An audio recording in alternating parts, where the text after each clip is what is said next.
संस्थापकाय च धर्मस्य सर्वधर्मस्वरूपिणे अवतारवरिष्ठाय रामकृष्णाय ते नमः।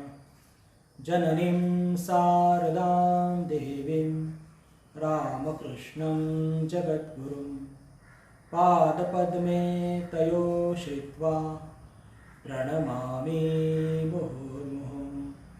नमः श्री अतिराजाय विवेकानन्दसूरये सच्चित्सुखस्वरूपाय स्वामिने तापहारिणे स्वामिने तापहारिणे।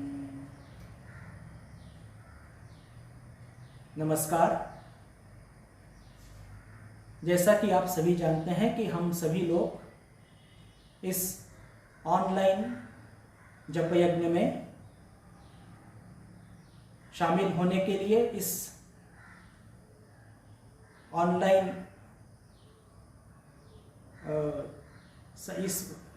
जप यज्ञ में सहभाग कर रहे हैं।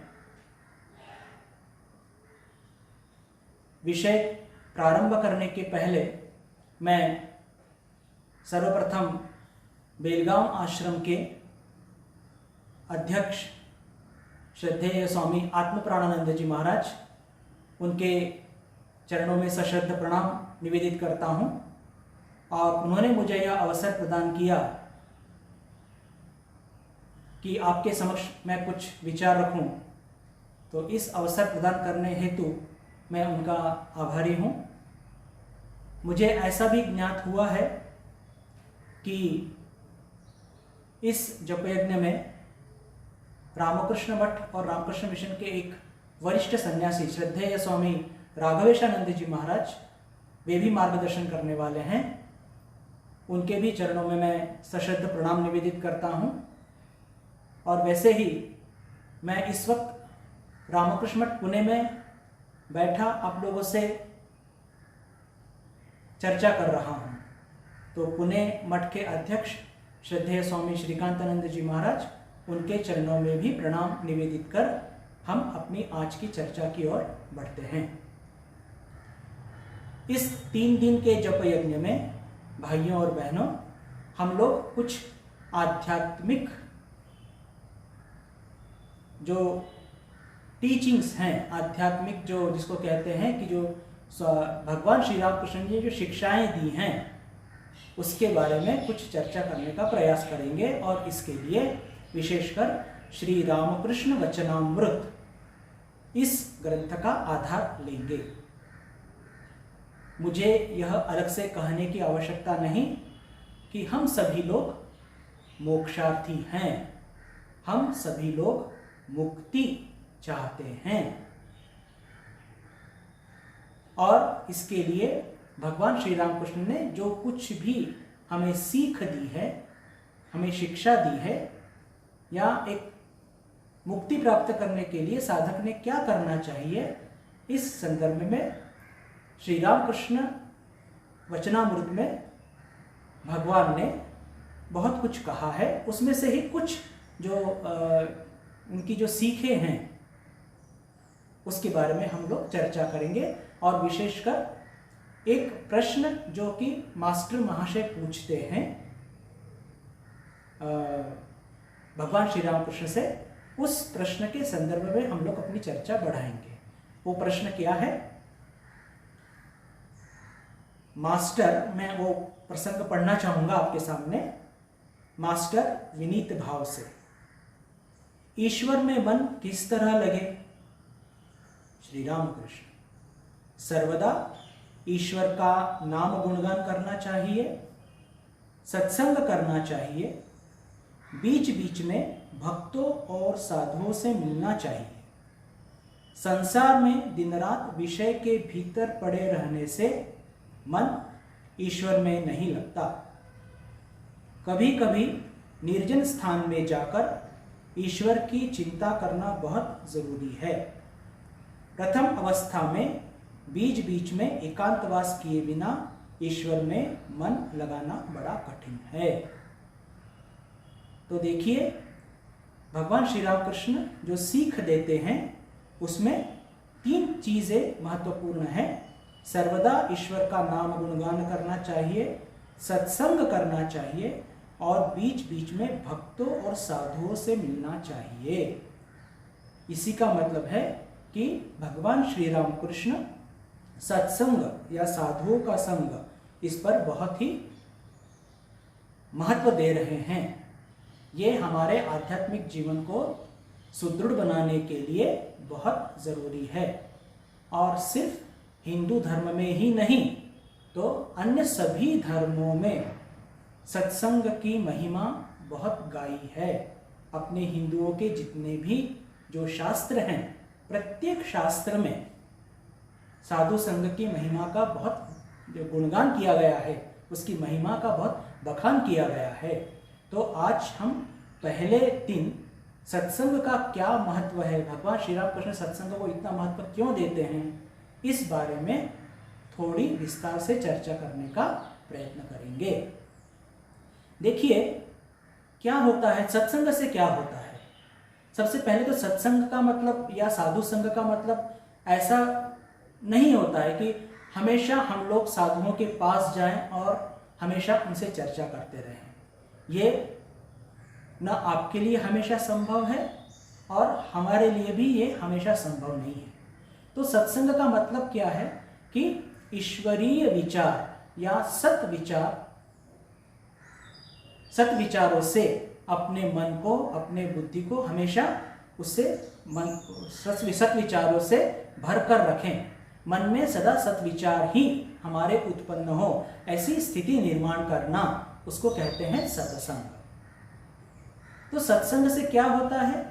सत्संग से हमारे जीवन में जो भगवान श्री राम कृष्ण ने अभी जैसे हम लोगों ने पढ़ा कि हमारी जो प्रापंचिक वृत्ति होती है, विषय वृत्ति होती है, वो उससे हम लोग दूर जाते हैं।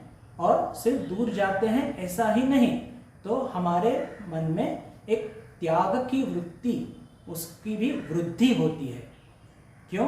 क्योंकि त्याग ये ईश्वर प्राप्ति के लिए बहुत जरूरी है।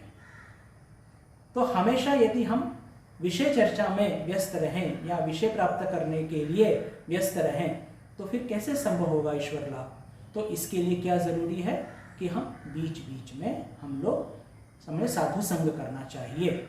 और उससे दूसरा क्या होता है कि साधना के लिए एक बल प्राप्त होता है। साधु संग करने से जो एक बहुत महत्वपूर्ण चीज होती है कि हमारे मन की जो कमजोरियां हैं, कि हमारा मन कहता है कि साधना नहीं करना चाहिए, तो साधना नहीं करना चाहिए, तो ऐसा जब मन कहता है तो उसके विरुद्ध क्या है कि हमारे मन में एक साधना करने के लिए एक उत्साह, एक बल हमको प्राप्त होता है। और तीसरा और महत्वपूर्ण साधु संग से जो मिलता है कि देखिए साधु का जो कन्विक्शन होता है, उसका जो जीवन का आशय होता है वो बहुत पक्का होता है। वो जो कुछ हमको सीख देते हैं वो आउट ऑफ कन्विक्शन देते हैं, अपने दृढ़ प्रतिज्ञ जीवन के माध्यम से देते हैं। इसलिए भक्तों को उसमें बहुत उत्साह मिलता है साधना करने के लिए। तो ये कुछ जिसको कहते हैं कि बहुत ही एक मूलभूत उसके कुछ फायदे हुए हैं। फायदे जो हैं विशेषकर सत्संग के, वो आपके सामने में तो इसमें रखा, एक संक्षिप्त में रखा। अभी सत्संग जो हम करते हैं तो सत्संग करने के साथ साथ कुछ सावधानियां हमें बरतनी है। वो कौन सी सावधानियां हैं वो भी मैं आपके सामने रखना चाहूंगा संक्षेप में। और ये सब जो सावधानियां भगवान श्री राम कृष्ण ने बताई हैं वचनामृत में। भगवान श्री राम कृष्ण कहते हैं कि हम लोगों को जो अभक्त हैं, दुर्जन हैं, देखिए बहुत बड़ी बात है। देखिए एक तरफ हम साधु संग करते हैं, शास्त्र पढ़ते हैं, जब ध्यान करते हैं, उपासना करते हैं, और दूसरी ओर यदि विषयासक्त प्रापंचिक लोगों से मिलते रहते हैं तो इसका एक विपरीत परिणाम हमारे मन पर होता है। जो कुछ हम साधु संग से प्राप्त करते हैं, उपासना से प्राप्त करते हैं, हमारे जिसको कहते हैं कि शास्त्र अध्ययन से प्राप्त करते हैं, वो विषय में जो डूबे हुए लोग हैं उनसे बार बार मिलने से हमारी आध्यात्मिक हानि होती है। तो इसलिए भगवान श्री राम कृष्ण बहुत सावधान करते हुए कहते हैं कि जो दुर्जन है, दुर्जन से क्या मतलब है कि जो अभक्त है, जो हमेशा विषय में ही डूबे रहते हैं, ऐसे लोगों का संग हमको छोड़ना होगा। देखिए ये बहुत महत्वपूर्ण बात है। साधु संग तो हमको करना ही है, पर साधु संग के साथ साथ यह बहुत जरूरी है कि हमें जो भक्त नहीं है, जो दुर्जन है, उनसे हमको दूर रहना होगा। क्यों? क्योंकि ये हमेशा क्या, ऐसे लोग क्या करते हैं, हमेशा विषयासक्त होते हैं, प्रापंचिक सांसारिक बातें ही करते रहते हैं। और सांसारिक बातें करते हैं तो क्या होता है कि वो अपने संसार के बारे में बताते रहते हैं, तो हमारा मन भी कलुषित होता है। इसीलिए भगवान श्री राम कृष्ण कहते हैं कि जब पेड़ छोटा होता है तो उस पेड़ को गाय बकरी इसको खा न जाए, इसके लिए क्या करना चाहिए? इसके लिए उसको एक पिंजरा लगाते हैं उसके आसपास, प्रोटेक्शन के लिए, उसकी रक्षा के लिए। तो उसको एक पिंजरा लगाना जरूरी है।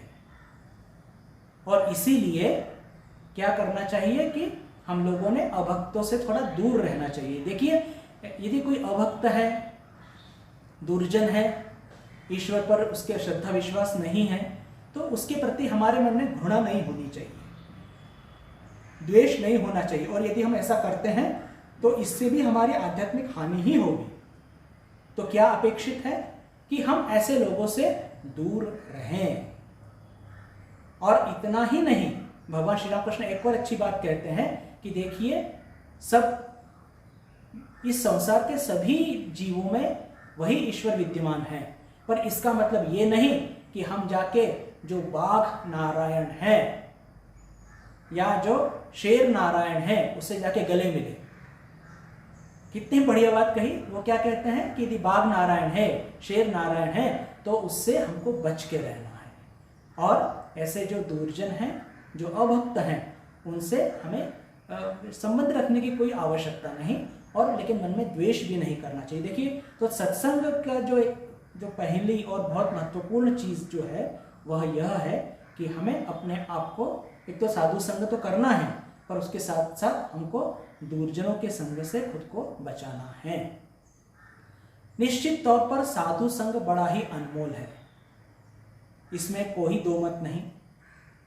पर साधु संग का, जैसा मैंने अभी आपको शुरुआत में बताया कि साधु संग का मतलब क्या ऐसा होता है कि हमेशा ही आश्रम में जाके साधुओं से हम चर्चा करें, उनसे कुछ ज्ञान प्राप्त करें? नहीं। यदि ऐसा हम सोचते हैं तो ये हमारी गलती है। कि देखिए सत्संग कहें या साधु संग कहें, ये अनेक प्रकार का हो सकता है। उसमें क्या क्या प्रकार हो सकते हैं वो भी हम थोड़ी चर्चा करने की कोशिश करते हैं। कि देखिए शास्त्र अध्ययन यह भी एक सत्संग में ही आता है। देखिए किसी भी प्रकार से हमारे मन को ईश्वर की ओर ले जाना, इसको कहते हैं सत्संग। और ये तो 24 घंटे भी संभव है यदि हम चाहें तो। कैसे संभव है? कि यदि देखिए हम लोग घर में रहते हैं, तो यदि हमारे घर में कुछ किताबें भी होती हैं, विशेषकर शास्त्र अध्ययन से मेरा मतलब ये नहीं है कि हमेशा हम लोगों को उपनिषद, गीता या दूसरे कुछ कठिन शास्त्र जिसके बारे में हमारे मन में थोड़ा डर रहता है वही पढ़ना चाहिए। सबसे बढ़िया ग्रंथ तो श्री राम कृष्ण वचनामृत है। सहज और सरल भाषा में भगवान ने हम लोगों को जो सीखें दी हैं आध्यात्मिक जीवन उन्नत बनाने के लिए, उसका बार बार हम उसका पठन करके, उसको पढ़ करके हम अपने जीवन में एक बदलाव ला सकते हैं। ये बहुत जल्दी, इसको तो सत्संग ही कहते हैं। और ये तो सबसे बढ़िया सत्संग है। क्यों? क्योंकि इसके माध्यम से हम भगवान श्री राम कृष्ण के साथ बिल्कुल, जिसको कहते हैं कि बिल्कुल साक्षात संपर्क में रहते हैं, जिसको कहते हैं डायरेक्ट संपर्क में रहते हैं। इसके अलावा देखिए हम लोगों को भजन सुनना या भजन गाना, जिसके माध्यम से ईश्वर का गुणगान करना, ये भी हमको अच्छा लगता है। तो यह भी तो सत्संग हुआ। इसके लिए तो हमको आश्रम में जाने की ज़रूरत नहीं है। जब भी हम लोग जब घर में काम करते रहे, देखिए ये सब मैं आपको कुछ व्यवहारिक टिप्स जिसको बोलते हैं, और इस तरह के टिप्स हमारे अन्य साधुओं ने के मुख से भी आपने अनेक बार सुनी होगी कि जब हम घर में कुछ कामकाज करते रहते हैं तो वो काम करते करते यह सब चीज़ हम कर सकते हैं। भजन सुनना है या विष्णु सहस्त्रनाम सुनना है, भगवान श्री राम कृष्ण के, माता जी के जो स्तोत्र हैं उनको भी हम मुखस्थ करके उनका बार बार उसकी पुनरावृत्ति कर सकते हैं। इससे क्या होता है, देखिए ये सब सत्संग है। और जब कल्पना कीजिए कि हम रोज इन सब स्तोत्र पर जो हम मुखस्थ करके रोज यदि गाते हैं तो इसका क्या फायदा होता है।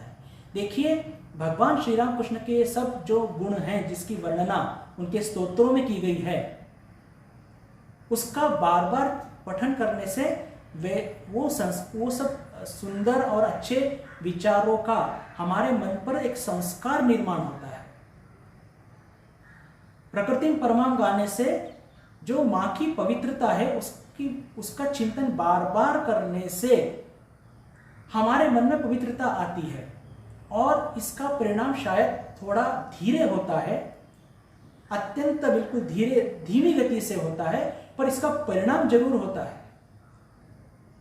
इसीलिए भजन गाना, स्तोत्र का चैंटिंग करना, पठन करना ये बहुत जरूरी है। हर वक्त हम आश्रम में जाएं और चर्चा करें, सिर्फ उसी को साधु संग मानना, ये साधु संग की बहुत एक सीमित परिभाषा है। और इसीलिए मुझे ऐसा लगता है कि हम लोगों ने रोज अपना एक नियमित जिसको कहते हैं कि एक दिनचर्या बनानी चाहिए, जिसमें शास्त्र अध्ययन, वचनामृत का पठन, मातृचरणे, माता जी की किताबें, और फिर भजन जो हम लोग हमेशा सुनते हैं उसको रोज उसको गा के उसको मुखस्त करना, उसको गाना, ये सब सत्संग में ही आता है और ये करना बहुत ज़रूरी है। इसको यदि हम लोग इसकी ओर ध्यान नहीं देते हैं तो याद रखिए कि कहीं ना कहीं हम अपना ही नुकसान कर लेते हैं। आजकल तो ये सब YouTube और ये सब सोशल मीडिया का बहुत चल है, और विशेषकर ये कोविड-19 के इस जिसको कहते हैं कि ये कठिन समय में, तो ये हमारे लिए एक तरह से थोड़ा वरदान भी साबित हुआ है कि हम बहुत स्वामी जियों को YouTube के ऊपर सुन सकते हैं। तो ये भी एक अच्छा सत्संग या साधु संग का एक माध्यम है, और इसका उपयोग तो आप सभी लोग कर ही रहे हैं। फिर लीला चिंतन, ये भी बहुत ज़रूरी है। आप लोगों ने श्री राम कृष्ण लीला प्रसंग या माँ की जीवनी, स्वामी जी की जीवनी, ये सब आप लोगों ने अपने जीवन में अध्ययन किया है, तो बार बार उन घटनाओं का कि भगवान श्री राम कृष्ण कैसे उन्होंने साधना की दक्षिणेश्वर में, कैसे वो भवतारिणी जी का दर्शन करने जाते थे, कहाँ पर बैठकर वो ये करते थे, भक्तों से सत्संग करते थे। और ये सब स्थान आपने यदि देखे होंगे जब आप कलकत्ता गए होंगे, तो ये देखिए ये सब चीज़ों का स्मरण करना। सोचिए कि आप सफ़र कर रहे हैं, अब सफ़र में सत्संग कैसे करें, तो देखिए इन सब चीज़ों का स्मरण करना कि आप कैसे कलकत्ता गए थे, कैसे फिर वहाँ से आप बेलूर में रहे थे, कैसे वहाँ पर आप भगवान श्री राम कृष्ण के मंदिर में बैठ के आपने ध्यान किया था। इन चीज़ों का बार बार चिंतन करने से, देखिए ये सब एक, मैं आपको क्या बता रहा हूँ, ये साधु संग के विभिन्न तरीके हैं। इसको कहते हैं लीला चिंतन, और इसका भी उतना ही महत्व है। जो कुछ प्रसंग भगवान श्री राम कृष्ण के जीवन में घटित हुए हैं, हम लोग पढ़ते हैं उनके चरित्र में, तो वो सब प्रसंगों को अपने मानस पटल पर लाकर उसका चिंतन करना, यह भी तो एक ध्यान है। तो देखिए मैंने आपसे कम से कम एक 4 या 5 प्रकार के जो जिसको कहते हैं कि एक विभिन्न प्रकार के तरीके बताए कि किस तरह से हम अपना पूरा 24 घंटे सत्संग में रह सकते हैं, और किस तरह अपने मन को हमेशा भगवान श्री राम कृष्ण के चरणों में, माता जी के चरणों में, स्वामी जी के चरणों में लगा कर रख सकते हैं। और हमारे आध्यात्मिक जीवन के लिए यह सब चीजें बहुत जरूरी है। क्यों? क्योंकि भगवान श्री राम कृष्ण का सतत चिंतन करने से क्या हमको मिलता है, क्या लाभ होता है कि हम लोग विषय से दूर जाते हैं, हमको साधना करने का बल प्राप्त होता है। और श्री रामकृष्ण की वाणी को पढ़ने से हमारे मन में उत्साह का निर्माण होता है साधना करने के लिए। तो ये कुछ सत्संग के फायदे हुए। अब कुछ चीजें मैं आपके सामने रखना चाहूंगा संक्षेप में कि जब हम साधु संग करते हैं, विशेषकर जब हम आश्रम में जाते हैं और आश्रम में जाकर साधुओं से मिलते हैं, तब हमें किन किन चीज़ों की ओर ध्यान देना चाहिए जिससे हमको उस जो एक्चुअल साधु संग है उसका हमको ज़्यादा से ज़्यादा फायदा मिले। क्योंकि साधुओं से मिलना ये हमेशा ही सभी भक्तों को बहुत अच्छा लगता है, जाके उनसे व्यक्तिगत मार्गदर्शन प्राप्त करना, उनसे कुछ मार्गदर्शन प्राप्त करना, सीख प्राप्त करना, या अपनी कुछ आध्यात्मिक समस्याएं हैं तो उस संदर्भ में उनसे चर्चा करना बड़ी अच्छी बात है। लेकिन उसके भी कुछ ऐसे कुछ जिसको कहते हैं नियम हैं, या जिसको हम कह सकते हैं कि कुछ तरीके हैं जिससे हम उस जो भेंट हम करते हैं साधु से, उससे हम अपने मैक्सिमम फायदा ले सकें, ज़्यादा से ज़्यादा फायदा हम उठा सकें। तो उसके लिए हमें क्या करना चाहिए कि जब भी कभी हम साधुओं से साक्षात चर्चा करते हैं तो हमें सिर्फ ईश्वरीय प्रसंग ही उसके बारे में चर्चा करनी चाहिए। ईश्वरीय प्रसंग छोड़ के या साधने का संदर्भ में यदि हमारी कोई समस्याएं हैं तो ये 2-3 जो चीजें होती हैं, या शास्त्र चर्चा, इसके अलावा किसी भी विषय के ऊपर साधुओं से चर्चा नहीं करनी चाहिए। क्यों? क्योंकि साधुओं को बाकी चीजों का कहाँ ज्ञान होता है, न राजनीति, न समाज, न कुछ बाकी जो चीजें हैं उसमें तो कोई साधु का रस नहीं होता। साधुओं के पास जाकर क्या क्या हम लोगों ने चर्चा करनी चाहिए कि हमारी भक्ति की वृद्धि कैसे हो, हमारा मन ईश्वर में कैसे लगे, या हमारी कुछ आध्यात्मिक समस्याएं हैं तो वो उस आध्यात्मिक समस्या का हम समाधान कैसे प्राप्त कर सकते हैं, इस बारे में ही चर्चा करनी चाहिए। बहुत बार ऐसा होता है कि हमारे जीवन में कुछ पारिवारिक या कुछ मानसिक समस्याएं आती हैं, या दूसरी कोई सामाजिक समस्याएं आती हैं, तो जहां तक संभव हो इस प्रकार की चर्चा करना थोड़ा हमको टालना चाहिए। क्यों? क्योंकि भाई संसार में तो ये सब चीजें चलती रहती हैं। हम लोगों को देखिए ये सब चीजें हैं, संसार ऐसे ही चलता रहेगा और इससे हमें तो छुटकारा पाना है। तो इसके लिए उपाय क्या है? भगवत दर्शन, यही एक उपाय है। इसीलिए जिसके ऊपर मैं आप सभी को जोर देना चाहता हूं कि जब हम साधुओं से मिलने जाते हैं तो हमें जो विशेष ध्यान रखना चाहिए कि ईश्वरीय प्रसंग, शास्त्र चर्चा, इसी के ऊपर जोर देना चाहिए। दूसरा और अत्यंत महत्वपूर्ण कि जब हम सत्संग करने जाते हैं, साक्षात भेंट करते हैं किसी भी स्वामी जी से, और जब हम प्रश्न पूछते हैं तो जब हमको साधुओं के पास से हमें कुछ, जिसको कहते हैं कि वो कुछ इंस्ट्रक्शन, कुछ हमको कुछ उपाय बताते हैं, उपाय हमको कहते हैं कि आप ऐसा कीजिए, आप ऐसा मत कीजिए, तो उन सब जो उनके सुझाव होते हैं उसके ऊपर बहुत ही बारीकाई से सोचकर उसके ऊपर अमल करने का प्रयत्न करना चाहिए, उसको अपने आचरण में लाने का, जिसको कहते हैं कि बहुत ही ईमानदारी से प्रयत्न करना चाहिए। ये बहुत जरूरी है। यदि हम प्रयत्न नहीं करते हैं तो हमारे जीवन में कोई भी फर्क नहीं होगा। इस संदर्भ में मैं लाटू महाराज के जीवन की 2 छोटी घटनाएं आपके सामने रखना चाहूंगा कि जो बहुत ही इंस्पायरिंग है। आप शायद कहेंगे अरे ये तो इतनी बहुत छोटी घटना है, आप इसको इतना महत्व क्यों दे रहे हैं?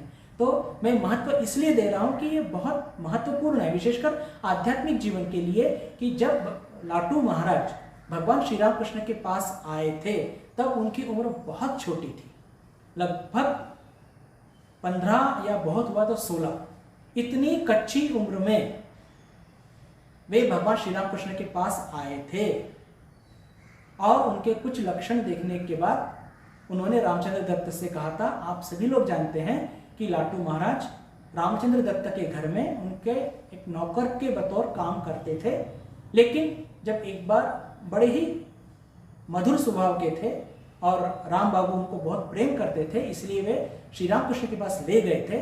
तो भगवान श्री राम कृष्ण ने उन्हें देखते ही पहचान लिया था और राम बाबू से कहा था कि देखो इस लड़के में मैं बहुत अच्छे लक्षण देख रहा हूँ, इसको तुम बीच बीच में लाया करो। और प्रथम दर्शन में ही लाटू महाराज भगवान श्री राम कृष्ण की ओर बहुत आकर्षित हुए थे। ये सब इतिहास आप जानते हैं, पर जिस घटना की ओर मैं आपका ध्यान खींचना चाहता हूं वह घटना ऐसी है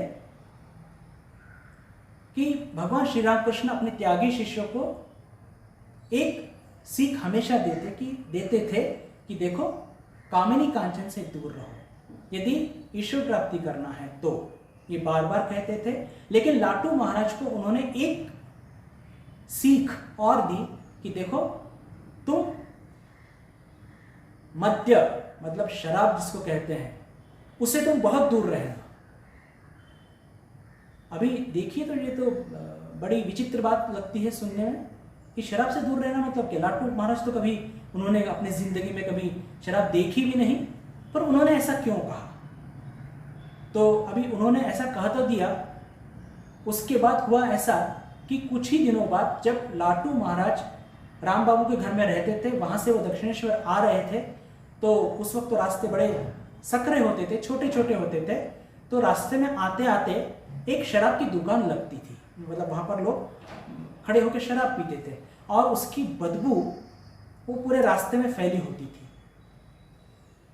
तो एक दिन ऐसा हुआ कि लाटू महाराज के नाक में वो बदबू गई और उनका मन बहुत विचलित हो गया। सिर्फ नाक में बदबू गई, वो तो अब रास्ते से जो कोई जाएगा तो बदबू तो आना उसको भी रोक नहीं सकता है। और उनका मन इतना पवित्र था और इतना वो जिसको कहते हैं उनका मन विचलित हो गया कि उस दिन वो भगवान श्री राम कृष्ण से बहुत कुछ सीख नहीं पाया, ना कुछ ठीक से चर्चा कर पाया। ऐसा जब उनको खुद को ग्लानि हुई कि अरे ऐसा क्यों हो रहा है मेरे साथ आज, तो अचानक उनको कुछ दिन पहले भगवान श्री राम कृष्ण ने एक सीख दी थी कि देखो बेटा तुम शराब से दूर रहना।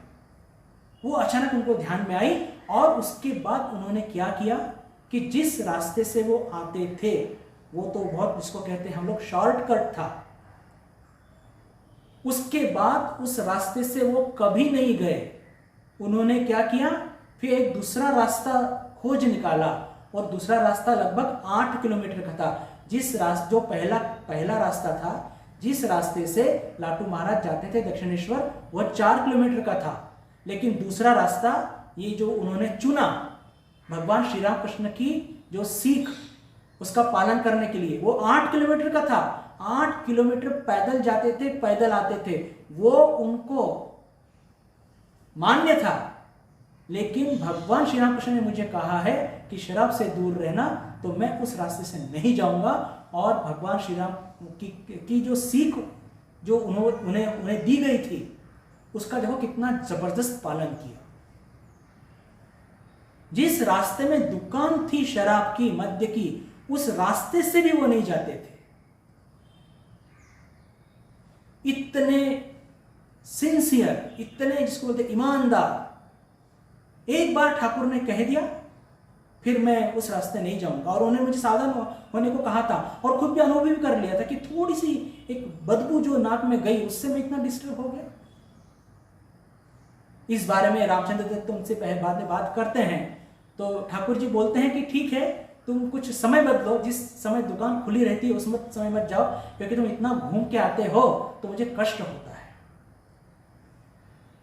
देखिए, मैं जो आपके सामने एक सिद्धांत रखना चाहता हूं कि हम जब साधु संग करते हैं और साधु संग जब करते हैं तब जो कुछ सीख हमें दी जाती है हमारे आध्यात्मिक उन्नति के लिए, तो उसके ऊपर बहुत हमें ध्यान देना होगा। एक छोटी सी घटना और कहकर मैं वहाँ पर अपनी वाणी को विराम दूंगा, क्योंकि ये सब चीज़ें देखिए बहुत कहने को तो बहुत सूक्ष्म है, या थोड़ी जिसको कहते हैं ना कि अरे इसमें क्या इतना महत्व है, लेकिन याद रखिए आध्यात्मिक जीवन में ये सब छोटी छोटी चीज़ें, छोटी छोटी सीखें या हमारी छोटी छोटी बुरी आदतें, वो हमको आध्यात्मिक हमारी प्रगति में बाधक होती है। एक बार की बात है, लाटू महाराज का ही किस्सा है कि हुआ ऐसे कि दोपहर को भोजन के बाद भगवान श्री रामकृष्ण पान खाते थे, तो उन्होंने राजा महाराज से कहा, यानी राखाल चंद्र जी से कहा कि देखो राखाल मेरे लिए तुम पान बना के दो। तो राखाल महाराज थोड़े से जरा एक बच्चे जैसे स्वभाव के थे, उन्होंने कह दिया मुझे नहीं आता, मैं नहीं बनाऊंगा। और वहीं पर यह सब संवाद सुन रहे थे लाटू महाराज।